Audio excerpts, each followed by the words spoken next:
Hello and welcome to Live Talk Day 3, the final day of Live Talk here during these European Mixed Team Championships.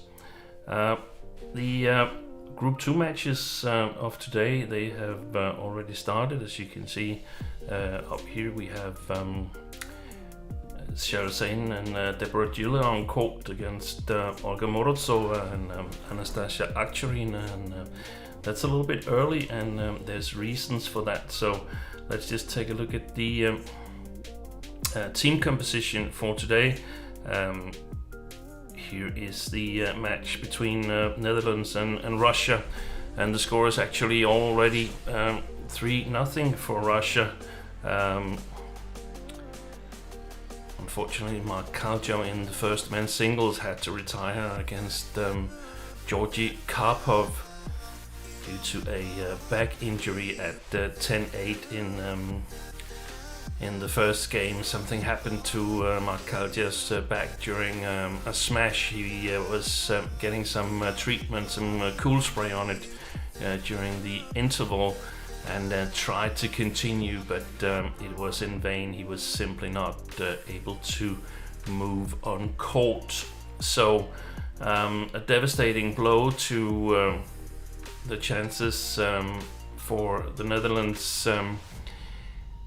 It was a slim chance that they could still progress to the semi-finals. Now we know that the first 3 matches are lost, so obviously they are out in the group stage, but before today's match, they actually had a chance of progressing to the semi-finals. And let's take a look at the standings in Group 2 before today's matches. It was here's the standings. Russia won both their first 2 matches, and France, of course, won the very important tie on day 1 against the Netherlands 3-2. Netherlands yesterday beat England 4-1, so a 4-1 win against Russia for the Netherlands would see them through to the semi-finals, and that was also noticeable in the Dutch team composition. As you can see, Bond's coach Ruud Bosch, he elected to go for a stronger combination in men's doubles, presumably stronger combination. Played Robin Toppling, the experienced mixed doubles player, in 2 categories. Unfortunately, it didn't really pay off. Lost very easily in straight games to Ivanov and Sosunov, who just seems to get better and better here in Finland. So after Mark Kaljo had to retire in the men's singles, then Yevgenia Kosetskaya easily made it 2-0 for Russia. It turned out that actually the Netherlands still had a chance if they could win the last 3 doubles and beat Russia 3-2. That was anticipated in the beginning that would not be enough, because it was, at least my opinion, that France probably would beat England 5-0, but they were Netherlands were actually handed a lifeline by Johnny Thorjesen, who sprung a big surprise in the men's singles as he defeated the little brother of Toma Popov, who played the first 2 matches for France, the European Junior champion Christo Popov, in a thrilling match where both players had 3 match point in the decider, and eventually Johnny Thorjesen came through. So a 3-2 win would have been enough for Netherlands to move on to the semi-finals. Now we know that that is not going to happen. We also know that Marie Batomen eventually came back after she lost the first game against Freya Redfern, who won England's only match in yesterday's tie against the Netherlands.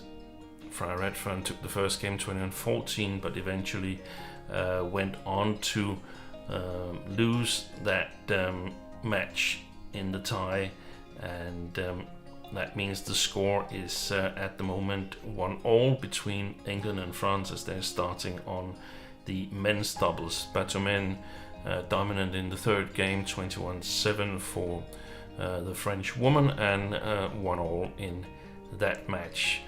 So in terms of group standings and progression to the semi-finals, a lot is already decided. Russia goes to 3 wins, and that makes them top of Group 2. And if France can beat England, they will also go to the semi-final. They have 2 points then. Should they end up losing to France, which is still a thought that I don't really dare to think that they could lose, let's say 2-3, well then it will become actually very interesting. Netherlands would then go on to the semi-finals. So they're reliant on the English side now, the Netherlands, to take a medal here in the mixed team championship. France, they've never medaled before, and I still think they have a strong team, but they've struggled a bit in some of the matches. And Christo Popov, the French champion, he can't be satisfied with the loss against Johnny Thorjesen, who really kept his calm as I thought towards the end of that match. Christo Popov was using antics more like a UFC fighter than a badminton player. So interesting to see how that pans out in the future, whether that's something that he's planning on continuing, because then it's going to be difficult for him playing in Asia, I suppose. So right now, Gila and Zayn, they took a tight first game, 21-19 against Aktorina and Morozova, who's won their first 2 matches here in Finland, and it's also pretty close in the second game. It's 9-8 for the Dutch pair. Now it's 9-all. And in the match between England and France, which is a lot more exciting at the moment, it is Rory Easton and Ethan van Leuven played the first match on Tuesday against Russia. They've been selected again for the men's doubles against Labat and Maillot, who brought a win for France in their match against the Netherlands. That match has only just begun, and the score is 6-all here in the first game. Of course, the Netherlands against Russia is a bit ahead of the England-France match due to the retirement of Mark Kalja, but also through the convincing win from Evgenia Kosetskaya in the women's single. So we talked a lot about, or I've talked a lot about how the playing conditions have been a little bit slow here in Russia, not in Russia, in Finland, according to some of the players that I've talked to, and I thought I would use the chance to give 3 pro tips on how to cope with playing in slow conditions. So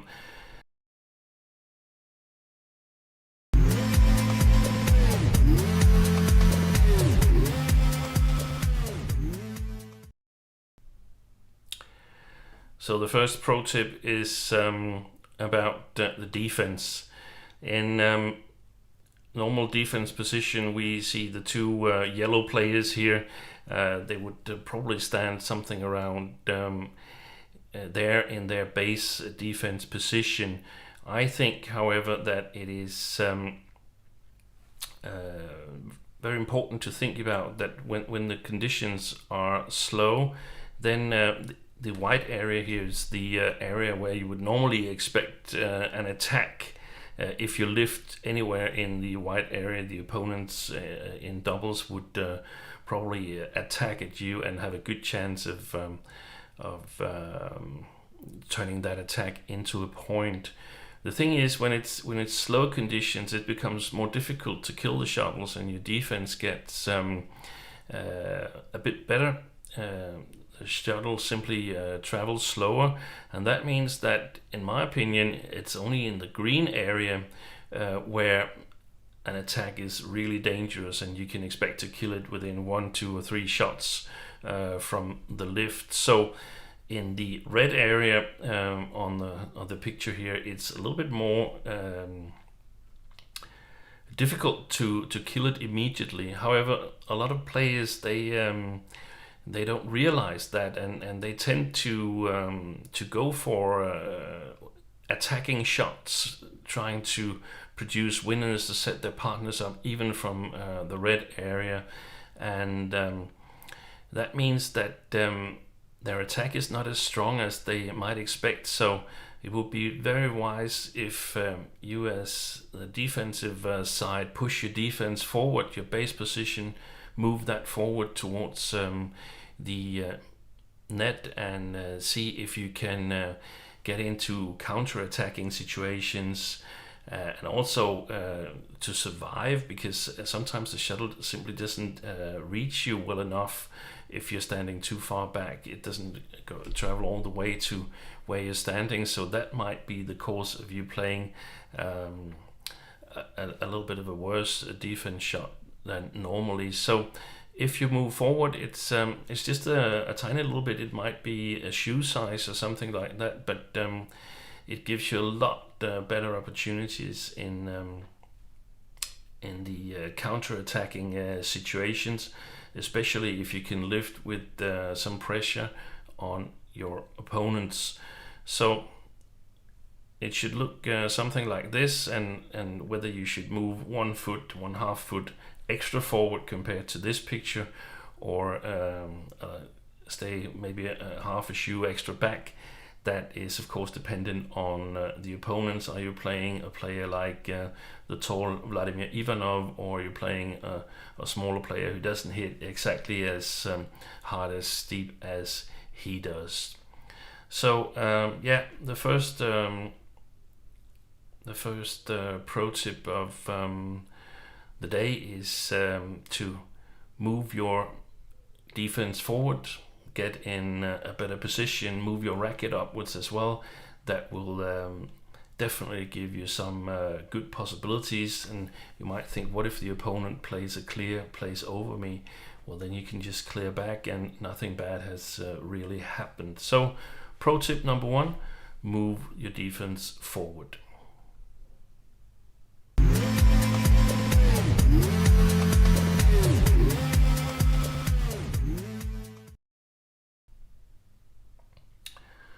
So Deborah Gille and Cheryl Sain are looking set to secure a point for Netherlands here. They have the first game against Morozova and Akhtarina.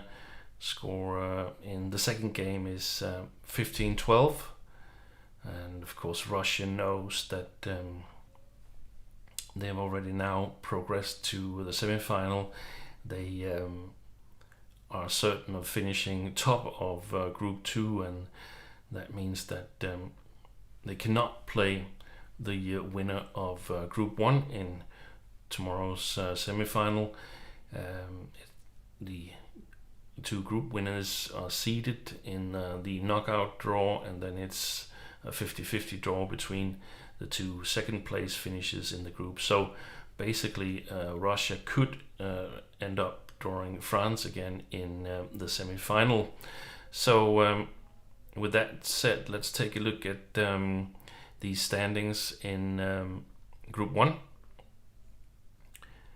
where we have Denmark on top of the group after a hard-fought 3-2 win yesterday in a repeat of the 2019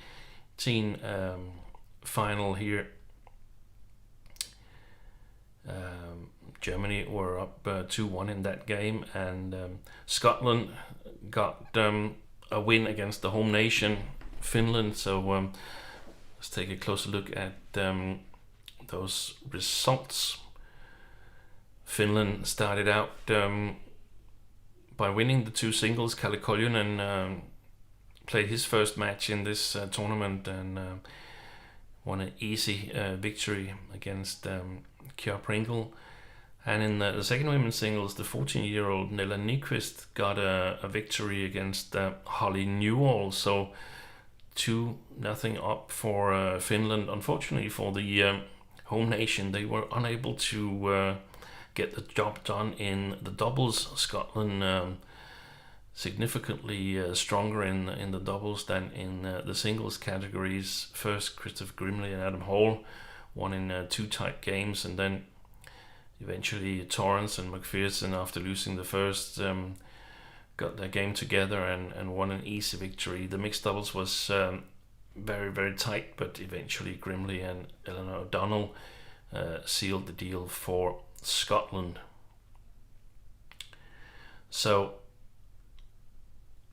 the match between the two that I suspect will finish on top of Group 1, the defending champions Denmark and the runners-up from 2 years ago Germany, became much more exciting than I had expected. As predicted, Germany didn't really field their strongest team. They knew that this was a match pretty much played for the honor. They could easily risk facing Denmark again in the semi-final, no matter if they won or lost this match. So they brought Fabian Roth in play in the men's singles. Max Weiskirchen did not play well against Scotland in the first match, and Fabian Roth got back to international badminton for the first time since 2018. Lots of injuries to the German player since then. So he was manhandled by Victor Axelsen, who only left 6 and 9 points for his opponent.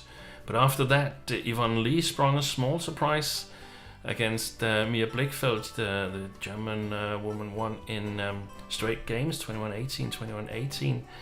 And Yvonne Lee has really progressed within the last 6 months, ever since, or maybe 4 months actually, since Denmark Open in October. Salo Luke, she got some good results there.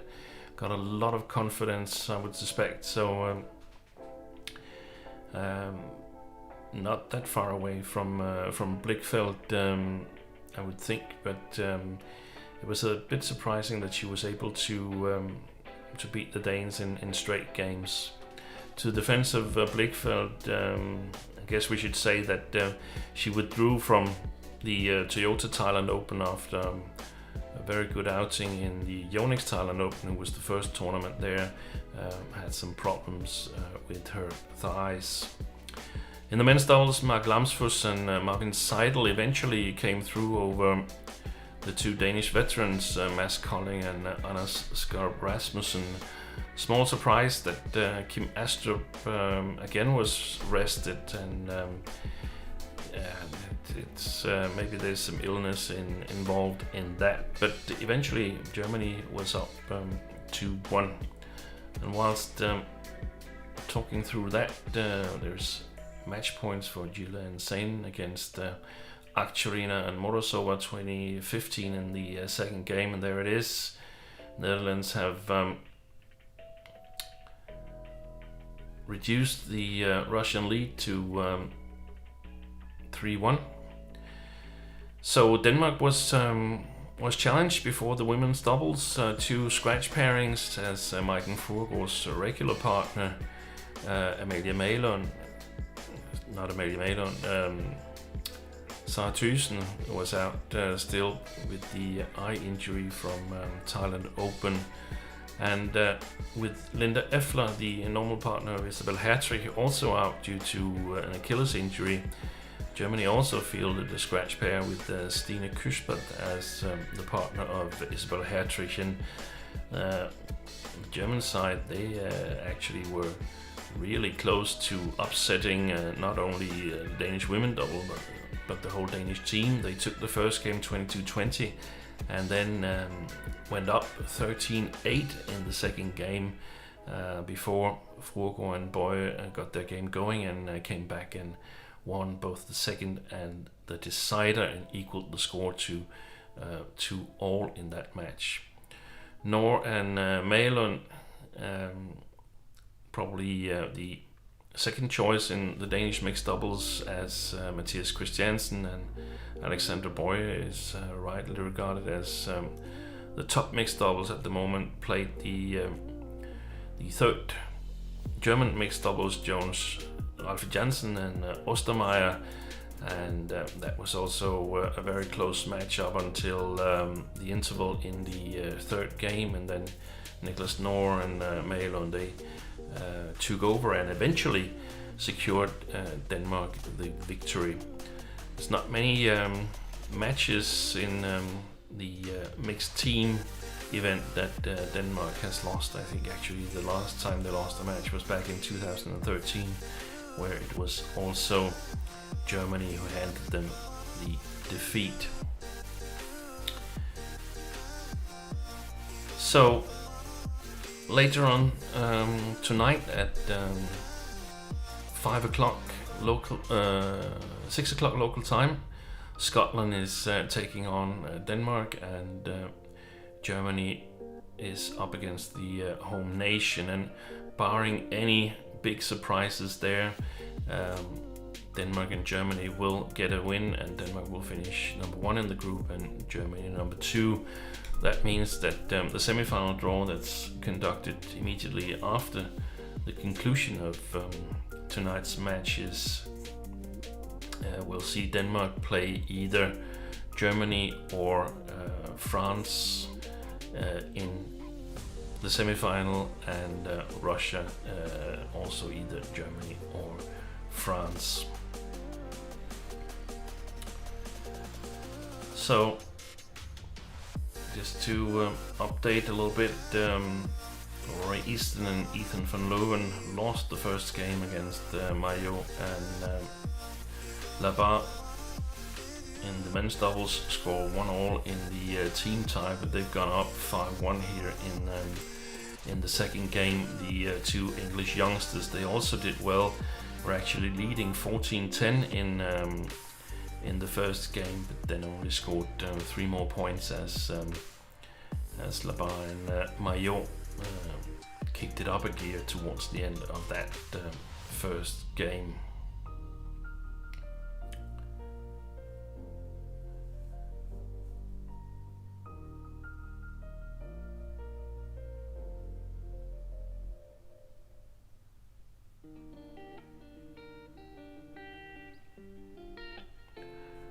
So on the court where Netherlands are playing Russia. We're waiting for the last match to commence, the match with Tabling and Peak, who lost a decisive match against France on day one of competition. They were up against Alimov and Davletova, who on their side beat Tongikel and Delphine Delray from France yesterday, quite convincing in straight games. Normally I would say that was a bit of a surprise, but actually the Russians had a 4-0 head-to-head lead over the French mixed combination, and that is now extended to 5-0. So one of the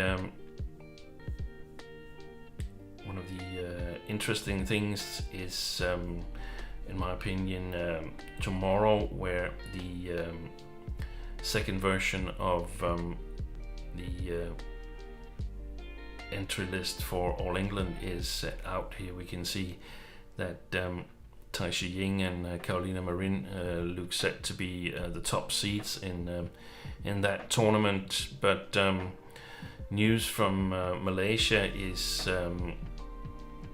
saying that Aaron Cha and Sue Yik, they won't be in Birmingham. You can see they entered into the main draw as 7th, the finalists from last year, but the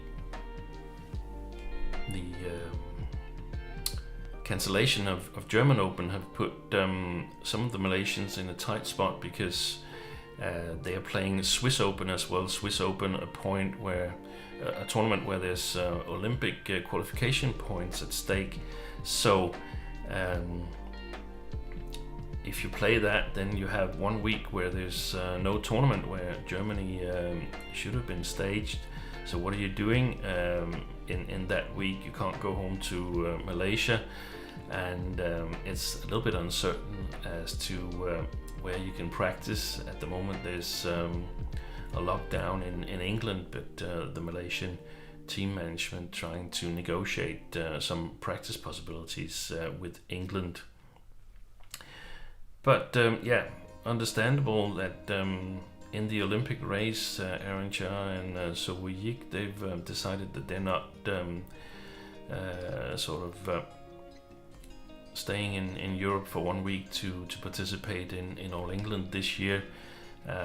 They might have to go into quarantine when they go back from All England, so that's a concern, and that's why it's going to be interesting to see the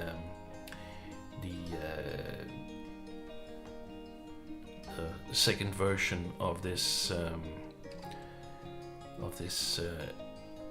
entry list to All England.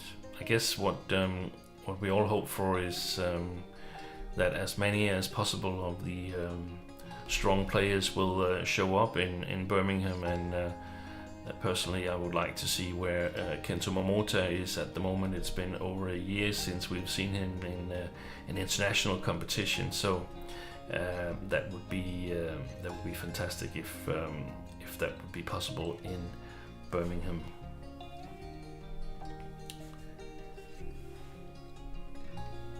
So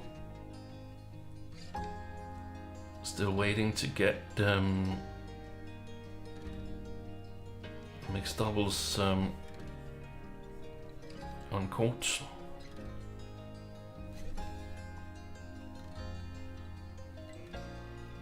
Tabling and Peak qualified at the moment for the Olympics, and sitting fairly safe at their spot, whilst Alimov and Davletova, they are amongst the pairs who really needs tournaments. They're just on the brink of qualifying. They're not at all certain of going to the Olympics as things stand at the moment.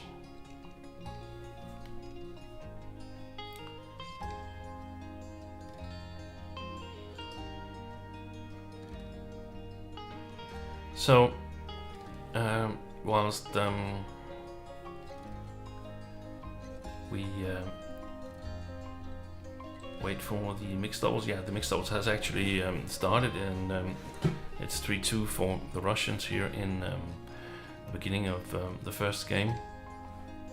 But let's take the pro tip number 2 of the day concerning the strategy if you, as a double, whether it's women's doubles, men's doubles or mixed doubles, where if you're playing in slow playing conditions, slow shuttles, a big arena also makes it a little bit slower than playing in a smaller arena where it's easier to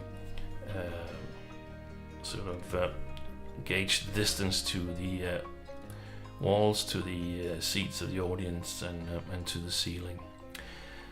So the second pro tip of the day is about the service situation, and I feel that given the fact that it's normally much more difficult to score points in slow playing conditions because shuttles travel a little bit slower, the defense sort of gets artificially enhanced with the players, then it makes really good sense to go much harder on the service return of the low services.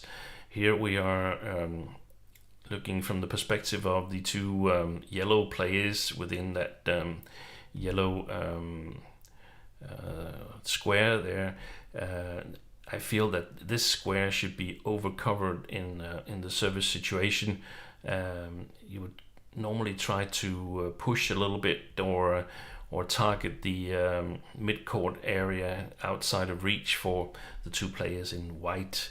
And the reason for that is that the closer you get to the net, the bigger the chance you have of scoring points, especially when the formation of your opponents is one at the net, one at the backcourt. There's some openings to the sides, and I feel that's worth taking a look at if that's possible to exploit that in the beginning of the rallies.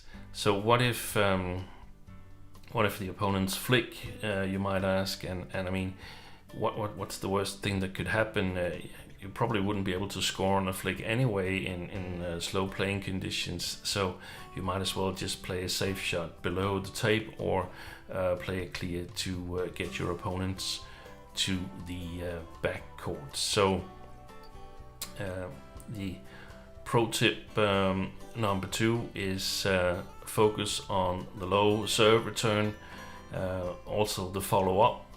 Make sure you overcover the yellow area here, mainly use pushes, get it below the tape, and get your partner to help follow up in that situation.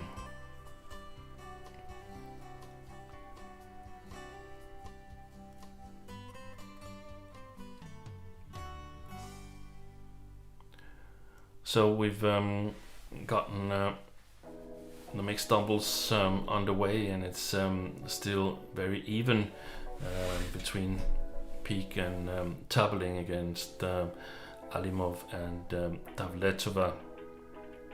7-all in the first game here. Let me see if I can get some pictures on my screen here.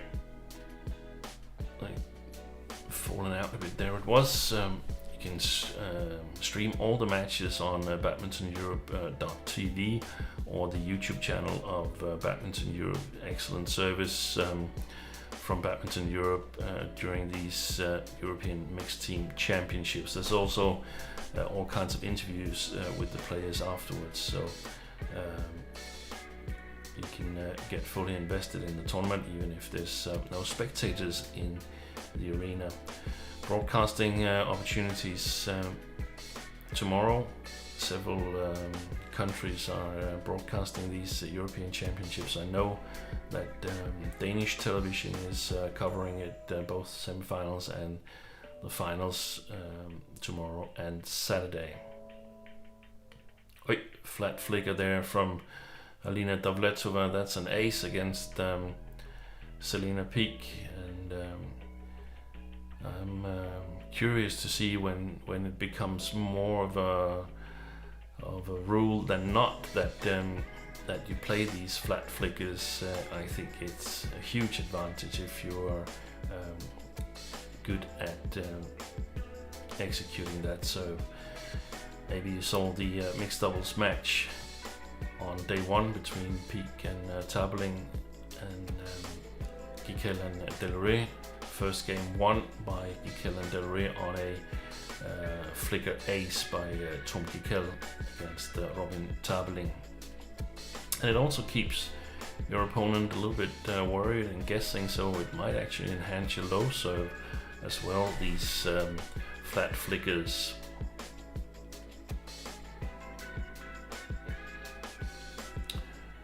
Mixed double situation in Europe is, in my opinion, looking very healthy. We have a lot of pairs that could challenge on a good day. Some of the better pairs in the world. Of course, it's difficult playing Jiang Siwei, Huang Yachong, and Wang Yilu and Huang Dongping. But yeah, we saw Selena Peak and Robin Tabeling at the All England, where they defeated the world number ones, Siwei and Yachong. So it's definitely doable, but we can also count the two English mixed doubles with Lauren Smith and Marcus Ellis, and the two Adcock, Chris and Gabby Adcock, even though they haven't played a lot lately. Gabby Adcock withdrew from the Thailand Opens. She was hit by coronavirus and so on, but I would still rate them as one of the better European combinations. It'll be really interesting to follow the mixed doubles category at the European Championships later on this year in April in Kiev. That's a category that I look very much forward to see the matches in. Danes with Christiansen and Boye, who is also improving, and Germany with Lamsfuss and Hertrich, who won the Denmark Open, Gikel and Del Rey, who looks to be the hottest European combination right now, but still couldn't beat Alimov and Davletova here. So yeah, it's going to be really interesting. In the first game here, well played by Rodion Alimov. Fantastic technical talent and tactical talent, in my opinion, in the mixed doubles. Not always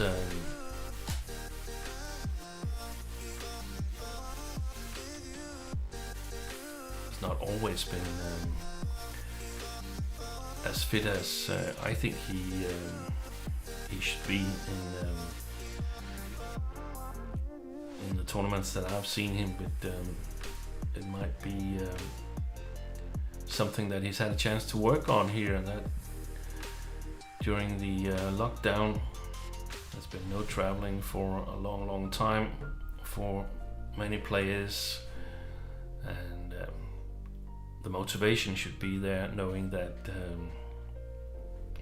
that it's now or never if you want to go to the Olympics together with Alina Davletova.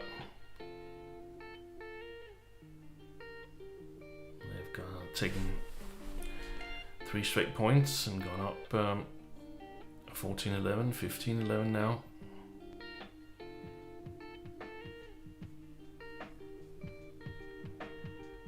In the meantime, Ronan Labar and Julien Maillot have taken the second victory for themselves in the tournament, and for France in the team tie against England. Won the second game versus Rory Easton and Ethan van Leuven. 12-15. And good attack on flick serve by Alina Davletova. Robin Tabeling can't keep it inside the lines. Oh, service error. She did so well before with the flat flicker to Selena Peak. I don't know why she didn't play another one.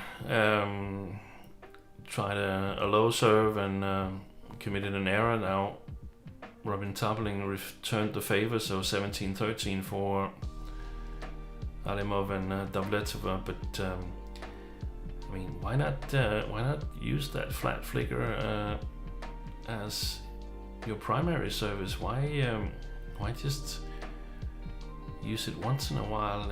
If it gives you an advantage, why not use it? Beautiful awareness there by Rodion Alimov.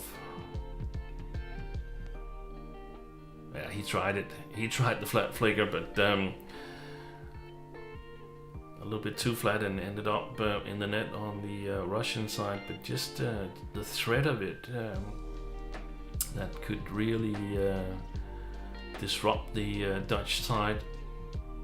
Another mistake by Robin Toppling, and I wonder how the motivation is at the moment on the Dutch side. They know that they're not going to make it to the semifinals. There's going to be no medals for them this year in the European Mixed Team Championships. Hopefully the injury to Mark Kaljo is not too serious. Kaljo, who had to withdraw in the first match here due to a back injury. Oy, fantastic touch by Rodion Alimov. A push from Selena Peak on the service return, and he just plays a perfect block towards the mid-court area. It's unreturnable for Peak and Toppling, and Alimov and Davletova takes the first game 21-14 as Ivanov and Sosunov are watching from the spectator stands, whilst other Russian players are on social media.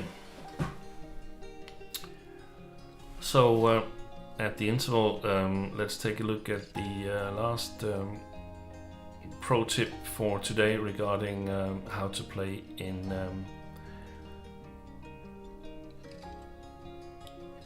slow playing conditions. So pro tip number 3. The thing is that, as we've discussed, it's much more difficult to kill the attack than normal when you actually have it. And here we are representing the black circles, the black players. Here we are on the attack against the yellow pair. So given that it's much harder to score points, it's really important to sort of gauge the situation correctly. You cannot afford to attack from behind, or not attack too much from the back trem lines. And when you get the chance to attack, you need to use a lot of variation. It's very advisable to spread your attacking shots, your smashes, all over the court to keep your opponents guessing. The problem about it is that your partner probably also is guessing where you hitting it. So getting some agreements ready in the partnership is of the utmost importance, and you can easily have some attacks that are basically just skin attacks or bluffs where you don't really go for it 100%, where you just want to play yourself in a better position, and then you can have an agreement with your partner, for instance, that the third smash is going all the way across, also across the body of the player across, so that he or she knows that it's now that he or she has to make a move on the front court. In general, it's also advisable to use the green areas here to play it in front of the defenders. Not too slow shots, but a reasonable pace, sliced shots to move them out of position. use these two green areas, the front green area in context with the behind green area with some clears, flat drives to make the court big, so you get a better chance of scoring in your attack. That is really, really important. The more normal attack, where you basically go for the same side where you're positioned in, and then hope that your partner can intercept and score a point. That's very often not enough in slow playing conditions. You also might have to actually give away the initiative, and that is when the opponents, of course, defend well, and you feel that the chance is not big enough to continue. And that's where you need to gauge well or judge well when that is, because that is more often than when the playing conditions are fast, and you have an easier time of killing your shots. So the pro tip number 3 today is extreme variation in attack, but really, really important that there's some sort of plan in it that you and your partner have agreed upon. It could be a certain player you target on the opponent's side, or it could be a certain area where you want to attack from on your side of the court, because you feel you cover the options after an eventual defense much better from that side. So still, even though I feel it's valuable pro tips, then there's a lot of work to be done at home in the practice.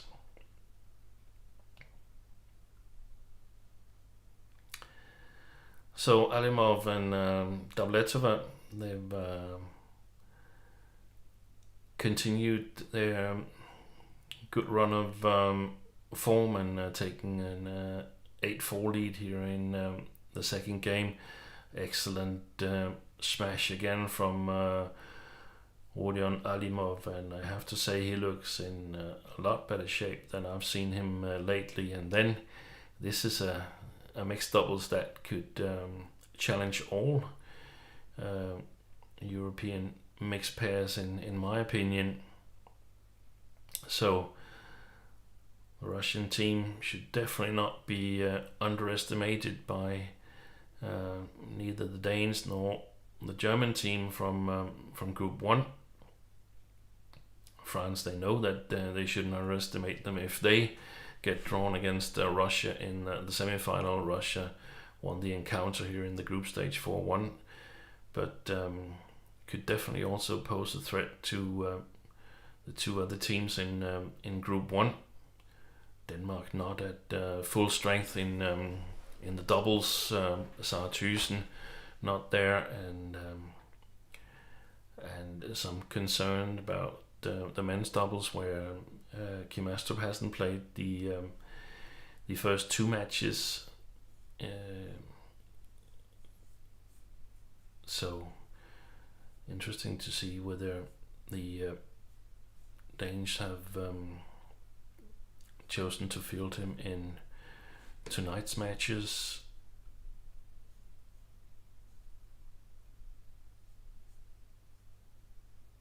And I can tell you that they haven't. You can take a look at the lineup here.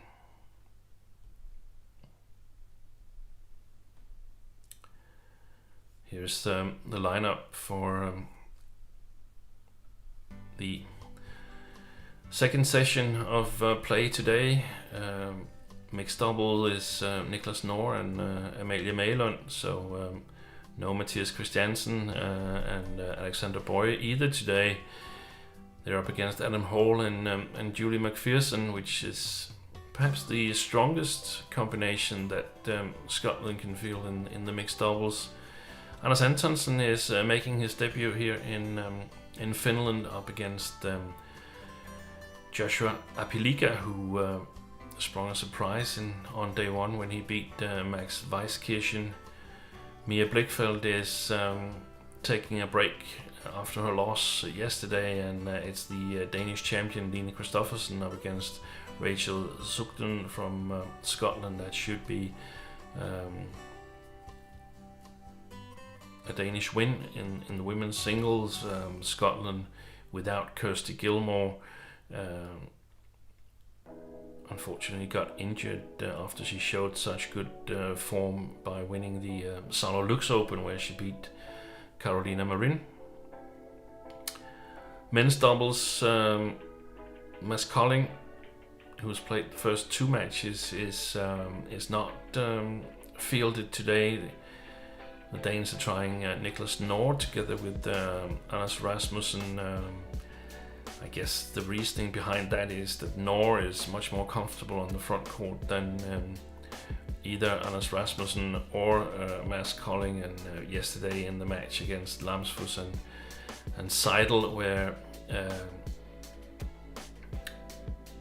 Rasmussen and Kolding lost, they really weren't that dangerous on the front court. So by adding Niklas Nord instead of Kolding, you get a bit more threat on the front court.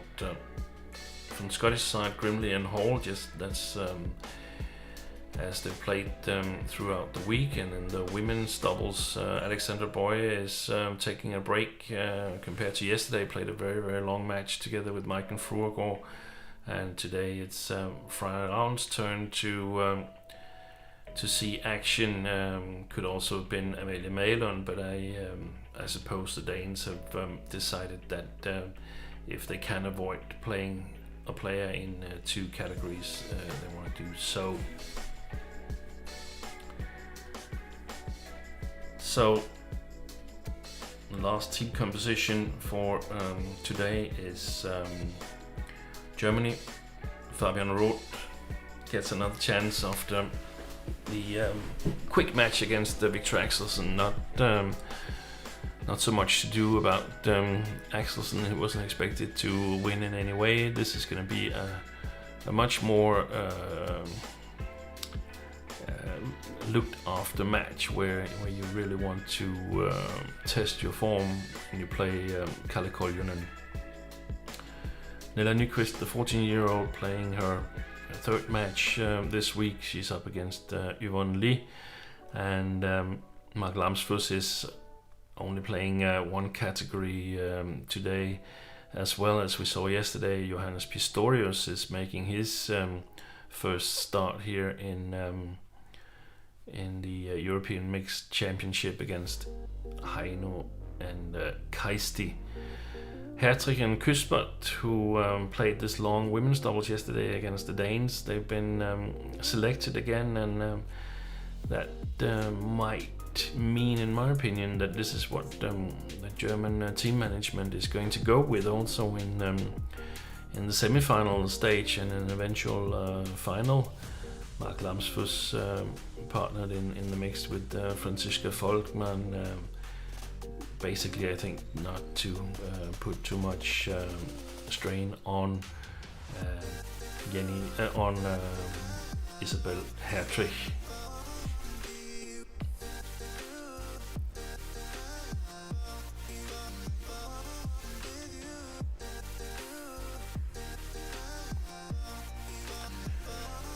So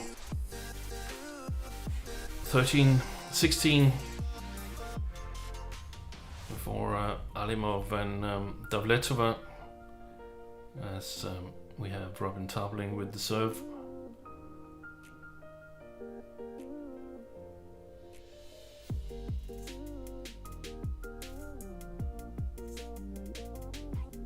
Fantastic touch by Alimov, but also well played by Selena Peak at the net.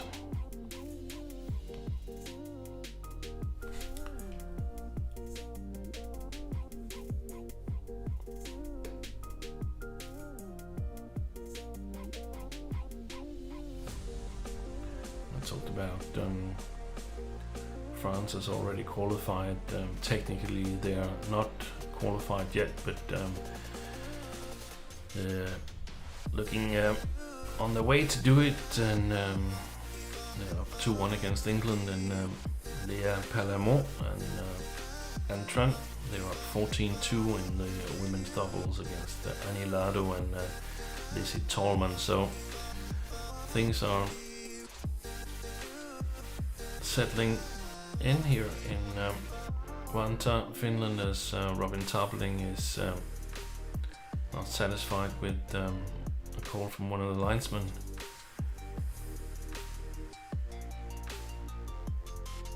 (17-15).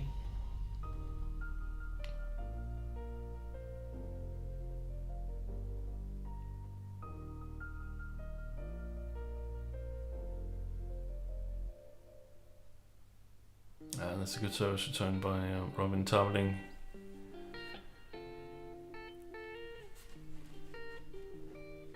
They were in a tough group. Netherlands, 3 teams had the chance to progress, but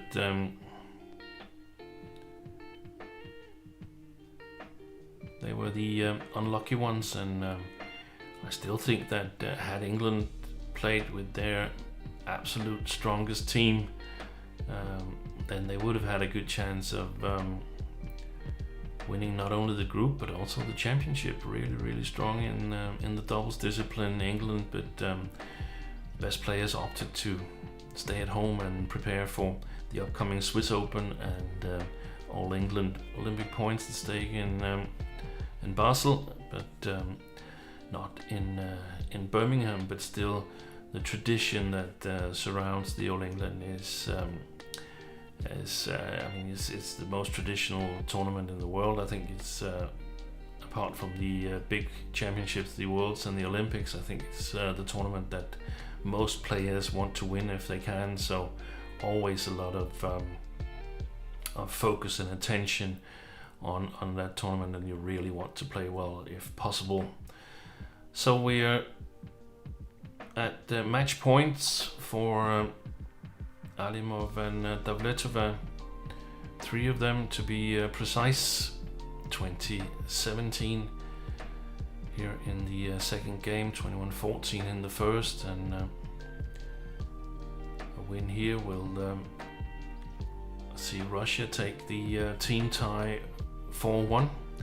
Got a little bit of a break in the first men's singles where Arcadio got injured, but